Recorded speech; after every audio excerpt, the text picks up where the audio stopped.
En route pour demain, présenté par Pauline Ducamp sur BFM Business et Tech & Co. C'est le véhicule qui attise toutes les convoitises des constructeurs généralistes en Europe, le SUV compact 100% électrique. Après Renault, après Peugeot, après Volvo, c'est au tour de Kia de dévoiler le sien, son nom, le V3. On en parle tout de suite dans En route pour demain.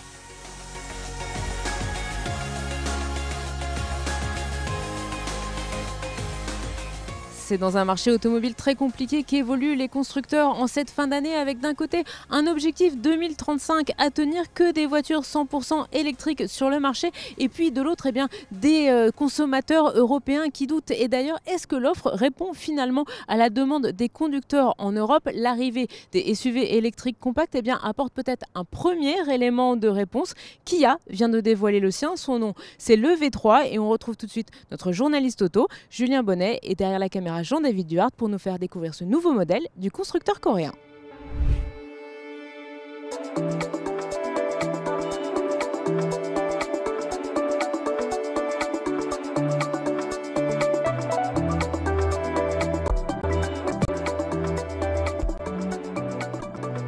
Kia a peut-être enfin trouvé son best-seller dans l'électrique. La marque coréenne s'est lancée depuis un certain temps dans cette motorisation. C'était il y a 10 ans exactement, avec le lancement de son premier modèle 100% électrique, le e-Soul. Plus tard, c'était au tour du Niro d'être proposé en version électrique en alternative aux versions thermiques. Mais depuis, l'histoire s'est en quelque sorte accélérée avec des véhicules conçus dès le départ pour être 100% électriques, avec la plateforme native iGMP partagée avec sa marque sœur Hyundai. Une gamme sobrement intitulée EV, ou plutôt EV à l'anglaise pour Electric Vehicle, avec comme premier modèle le V6, donc un crossover avec ce look assez original. Un modèle rejoint fin 2023 par le V9, un SUV géant plutôt destiné à l'Amérique du Nord ou à l'Asie, mais qui a tout de même tenu à commercialiser ce modèle en Europe en faisant même son nouveau porte-étendard. Une manière aussi de montrer son savoir-faire dans le haut de gamme et d'aller chatouiller quelques marques premium sur l'un de leurs terrains de jeu. Mais avec un peu plus de 5 mètres de long, cet V9 se révèle sans surprise un peu trop imposant pour le marché français par exemple. Et c'est pour ça que Kia mise beaucoup sur ce qu'on peut présenter comme une version taille réduite de le V9 avec ce tout nouvel EV3. Julien, tu nous en parlais à l'instant, le V6 proposait un design vraiment très disruptif par rapport au reste de la gamme Kia. Alors qu'en est-il avec cet EV3? Le design est-il aussi futuriste, Julien?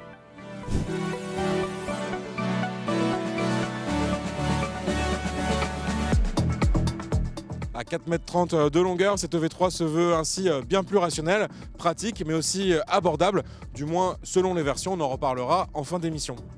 On découvre un design assez moderne avec quelques codes empruntés justement à l'EV9 et une calandre pleine, typique des modèles 100% électriques. La signature lumineuse est aussi assez originale, à l'avant avec cette petite animation de bienvenue, mais surtout à l'arrière et encore plus dans notre finition GT Line avec un bandeau des feux qui va se prolonger sur le coffre.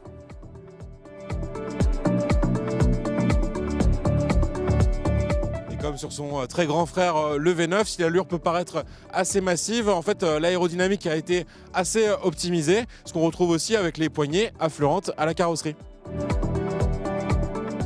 Un design plutôt agréable à l'œil en résumé, avec ce joli vert pastel sur notre modèle d'essai qui change beaucoup selon la luminosité et qui fait partie des 4 nouvelles couleurs proposées sur cette EV3. On est encore à l'extérieur, donc je voulais en profiter pour vous montrer une fonction qui certes n'est pas nouvelle mais fait toujours son petit effet. Avec la clé de cette EV3 et sans être à bord, je vais quand même pouvoir le déplacer, et donc ça c'est super pratique pour la ranger ou la sortir d'un emplacement assez étroit dans un parking par exemple.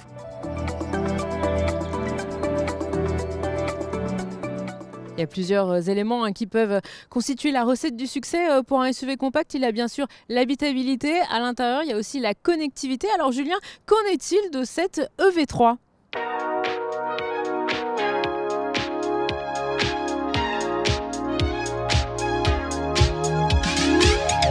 Première chose qu'on remarque en entrant dans cette EV3, c'est le sentiment d'espace, et ça encore, c'est une vertu des voitures électriques avec un habitacle entièrement optimisé. Quelques chiffres pour bien comprendre, hein. Cette EV3, c'est tout simplement 20 cm de moins que le best-seller de Kia, le SUV Sportage, donc en longueur totale. Mais par contre, les deux véhicules, ils ont le même empattement à 2,68 m, donc une habitabilité vraiment bonne pour un SUV bien plus compact. À l'arrière, on dispose aussi d'un bel espace aux jambes, un petit peu moins à la tête, et ça, c'est tout simplement dû au toit qui est en pente douce. On a aussi accès à de nombreux ports USB, 2 à l'avant type C et 2 également type C à l'arrière, qui sont judicieusement placés en fait sur la partie arrière des sièges avant et donc juste à portée de main des passagers. Et en plus de ces 2 ports USB type C à l'arrière, on peut également avoir une prise 220 volts, donc toujours pratique pour brancher un chargeur par exemple de PC portable ou de smartphone. Et côté coffre, on reste sur cette volonté de proposer un modèle certes compact mais bien familial. On a un volume assez énorme, 460 litres, et c'est complété par un petit frunk à l'avant, donc qui va permettre d'ajouter 25 litres, et là c'est idéal pour un câble de recharge. Mais retour au poste de conduite, car il y a vraiment beaucoup de choses à dire. On a un environnement assez épuré avec tout de même beaucoup de boutons de raccourcis. Ça, c'est plutôt pratique, même si ça va être peut-être un petit peu trop chargé au niveau justement du volant. À noter d'ailleurs au niveau de ce volant, le bouton placé pour le changement des modes de conduite, donc éco, normal, sport et également un mode neige qui va se trouver ici en partie basse. Et là, pour le coup, il est vraiment bien intégré. Ensuite, au niveau de la portière, on va retrouver logiquement tous les réglages de vitres au niveau du poste de conduite. Et après, chaque passager va aussi avoir les réglages en fonction des options proposées. Là, par exemple, on est vraiment dans une finition haut de gamme avec tous les packs proposés. Donc, on va avoir les sièges chauffants, ventilés et également la mémoire de position enregistrée des sièges. Sur la partie numérique, on dispose d'un triple écran en fait devant moi, et ça c'est 2 séries pour le coup. Ça sera proposé dès l'entrée de gamme de cette EV3. On a un écran décompteur 12 pouces, un écran tactile de même taille pour l'info divertissement. Et au centre des deux, un tout petit moniteur qui lui va permettre d'accéder aux réglages de confort avec des raccourcis pour la climatisation. Personnellement, je trouve que l'emplacement, il n'est pas idéal, il est un peu caché par le volant.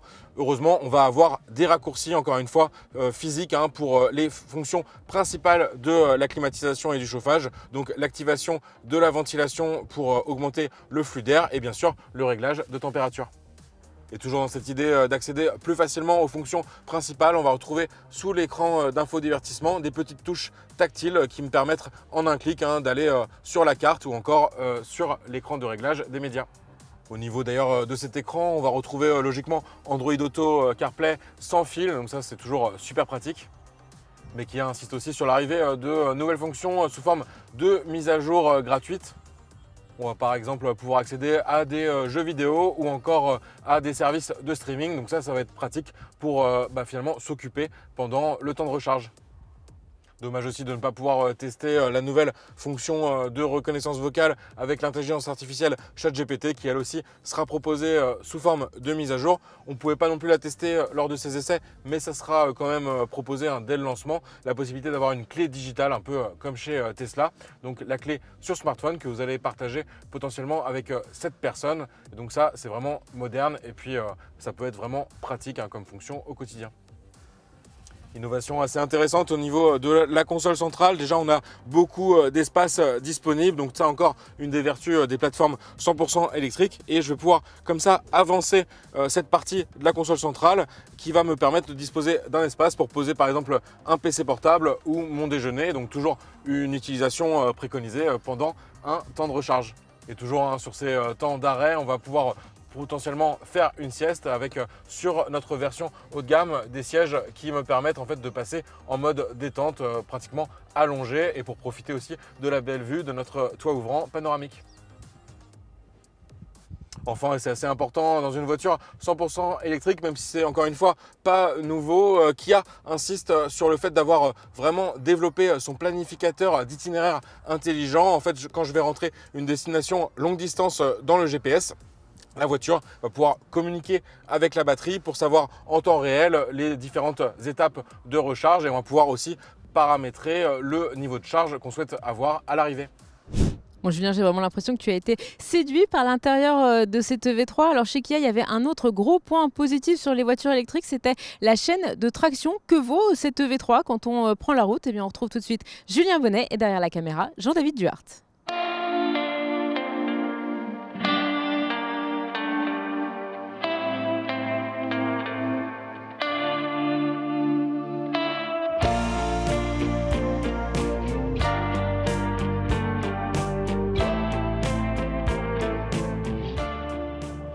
Oui, on a roulé un petit peu plus de 250 km à bord de ce EV3, donc l'occasion de se faire quand même une bonne idée générale sur le comportement routier du véhicule.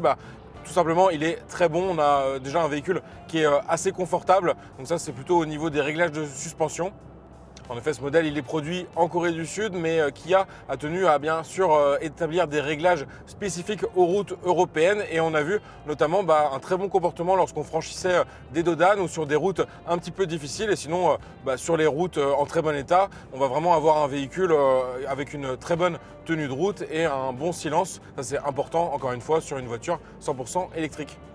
On a un véhicule qui est également très dynamique, enfin suffisamment en tout cas pour son gabarit. En fait, ça va être simple, on va avoir un seul moteur proposé sur cette EV3, un moteur 150 kW, donc l'équivalent de 204 chevaux.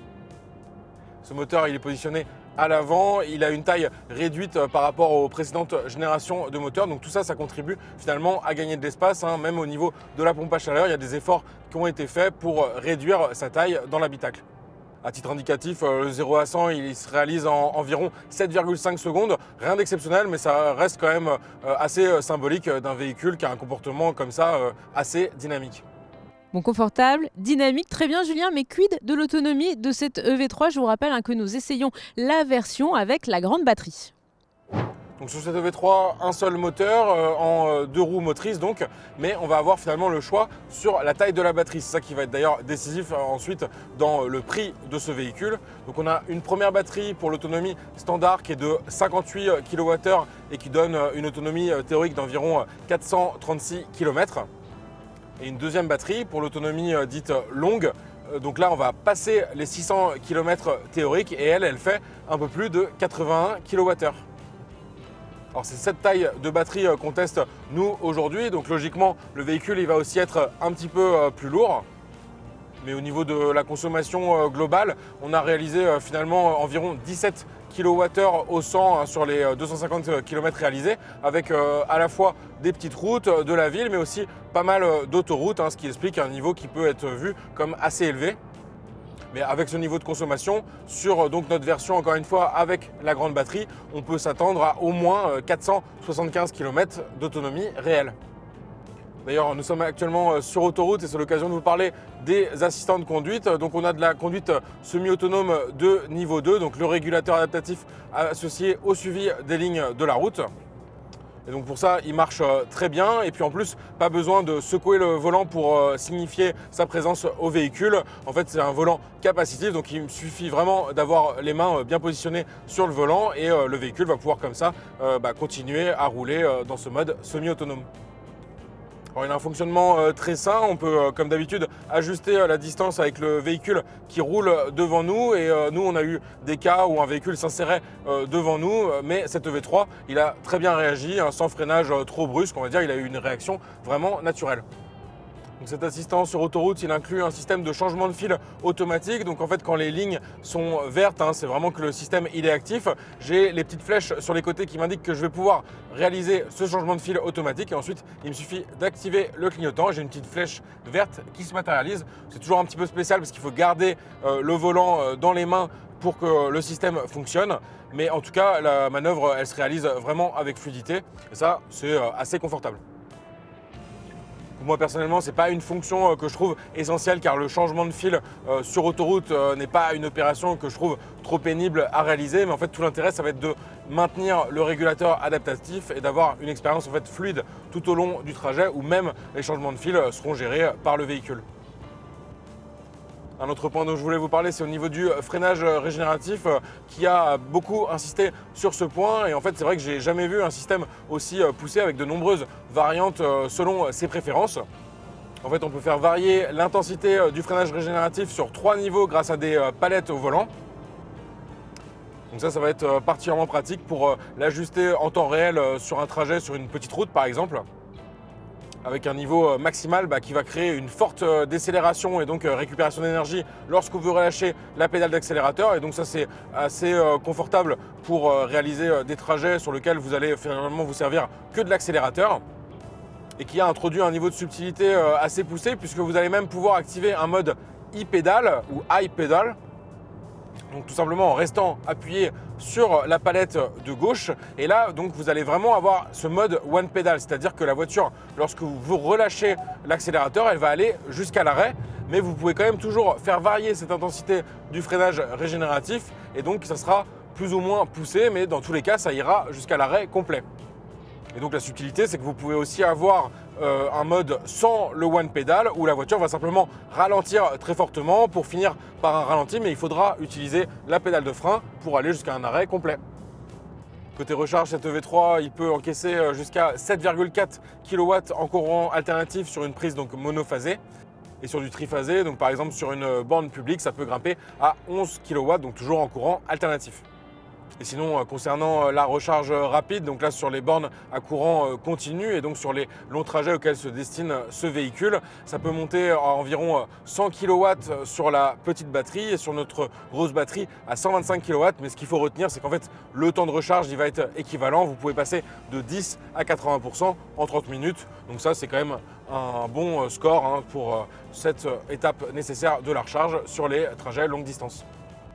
Et à noter que cette EV3 il se projette aussi dans l'avenir avec cette prise de recharge qui est compatible avec les différentes normes. Le V2L, on le connaît bien maintenant, ça va permettre de brancher un équipement électrique directement sur cette borne de recharge, mais pour utiliser l'électricité de la batterie.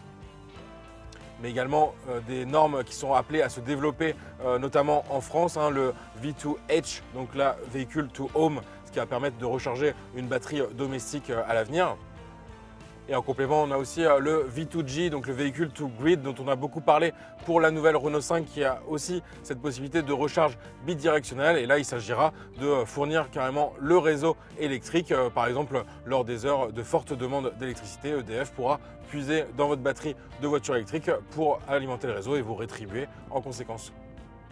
Un autre élément de sécurité qui est toujours intéressant sur les véhicules de Kia et Hyundai, ça va être cette alerte angle mort quand je vais activer mon clignotant, et en fait je vais avoir un aperçu caméra tout simplement dans l'écran des compteurs de ce qui se passe derrière moi sur la file concernée.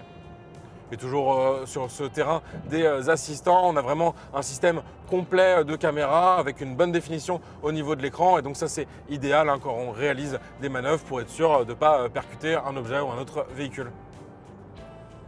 Toujours appréciable aussi pour garder les yeux sur la route. On va avoir un affichage tête haute très complet avec les indications du GPS, ma vitesse réelle et la vitesse enregistrée au régulateur, ainsi que les autres véhicules qui circulent à mes côtés sur la route. Donc vraiment un affichage tête haute ultra complet. Encore un plus pour Kia sur ce point de la sécurité et des technologies embarquées. Nous vous le disions au début de cette émission, le segment des SUV électriques compacts, ça va être l'un des segments les plus concurrentiels l'année prochaine en Europe. Comment Kia se positionne sur ce marché? Comment voit-il justement la place de l'EV3 et quelles sont ses ambitions en matière de vente? On en parle tout de suite avec notre invité. BFM Business et Tech & Co présente En route pour demain, l'invité. Donc cette EV3, c'est un tout nouveau modèle dans cette gamme 100% électrique chez Kia, et un modèle très attendu parce que c'est un SUV compact. Qu'est-ce que vous attendez finalement de ce lancement ? C'est un produit stratégique pour nous parce qu'en fait c'est le troisième produit qui est issu de notre plateforme IGMP. On a eu EV6 qui a été lancé en 2022, voiture de l'année, EV9 l'année dernière, et EV3 c'est le troisième chapitre. C'est un véhicule très important puisqu'en fait on est en train de descendre progressivement en gamme, et EV3 son rôle ça va être de démocratiser nos ventes de l'électrique issues de cette nouvelle plateforme IGMP. Justement, est-ce qu'on peut en profiter pour faire un bilan un peu sur l'électrification chez Kia? Les ventes de 100% électriques, ça en est où en France? Alors en termes d'électrification, c'est-à-dire si je prends les hybrides rechargeables et électriques, puisque chez Kia on offre l'intégralité des possibilités, on est en avance sur le marché. On est à 57% de véhicules électrifiés, alors que le marché est plutôt à 57% de véhicules thermiques aujourd'hui. Et ça, c'est parce qu'on a investi fortement dans l'électrification, on y croit très très fort chez Kia, et donc il y a eu un investissement colossal qui a été effectué il y a à peu près 5 ans de cela, sur le plan industriel et sur le développement des produits et sur le design et tout ce que vous pouvez voir aujourd'hui avec EV3. Donc on est en avance sur l'électrification. Sur le 100% électrique, on est aujourd'hui à 12% de vente. On a eu un petit ralentissement cette année, notamment lié au fait que les véhicules ne sont plus éligibles à l'éco-bonus. Mais en revanche, on a un plan produit extrêmement important, à commencer par EV3, mais également avec d'autres produits qui vont arriver l'année prochaine. L'absence du bonus écologique, justement, sur ce modèle, cette EV3, c'est pas trop un handicap par rapport à ses nombreux concurrents, eux, produits en Europe? C'est un tout. EV3, c'est un tout. Et je pense que vous l'avez constaté, vous l'avez essayé aujourd'hui. EV3, c'est un véhicule qui démarre à 36 000 € et c'est surtout un véhicule qui est fait pour être véritablement le premier véhicule du foyer, le véhicule principal. Pourquoi? Parce qu'il y a 605 km d'autonomie, il y a un temps de recharge maintenant qui est maîtrisé à 30 minutes de 10 à 80%. Et puis on a un véhicule, grâce encore une fois à cette plateforme IGMP, qui est extrêmement habitable. Donc vous avez 460 litres de coffre, vous avez un véhicule qui peut tout faire. Et on pense véritablement qu'avec EV3, on va passer un cap et on va aller chercher, entre guillemets, des clients qui ont aujourd'hui des véhicules thermiques et qui hésitaient encore à passer à l'électrique. Donc la perte de l'éco-bonus, bien sûr, ce n'est pas une bonne nouvelle. Bien sûr, ça ne nous aide pas. Mais c'est largement compensé par la force du produit, par le positionnement prix qui est très très bon et par les valeurs résiduelles aussi qui sont très bonnes sur ce type de véhicule. Et est-ce que vous avez un espoir quand même de retrouver l'accès à la principale quand même subvention à l'achat en France, alors que ce soit via le dossier à l'ADEME, en justifiant que même si les produits en Corée du Sud, si je ne me trompe pas, il est bien entre guillemets un produit écologique, ou peut-être aussi en rapatriant une partie de la production en Europe? Alors, la réponse est quelque part dans votre question. Malheureusement, la manière dont est calculé aujourd'hui le bonus écologique et le poids qui est donné au transport, notamment, fait qu'un véhicule qui vient de Corée ne peut pas être éligible, en tout cas dans les règles actuelles. Donc la réponse, elle est effectivement dans le fait de produire en Europe. Donc EV3 vient de Corée, bien sûr, mais l'année prochaine, on parle de V4, on parle de V5, et il y aura l'année prochaine, effectivement, un produit qui sera fabriqué dans notre usine en Slovaquie.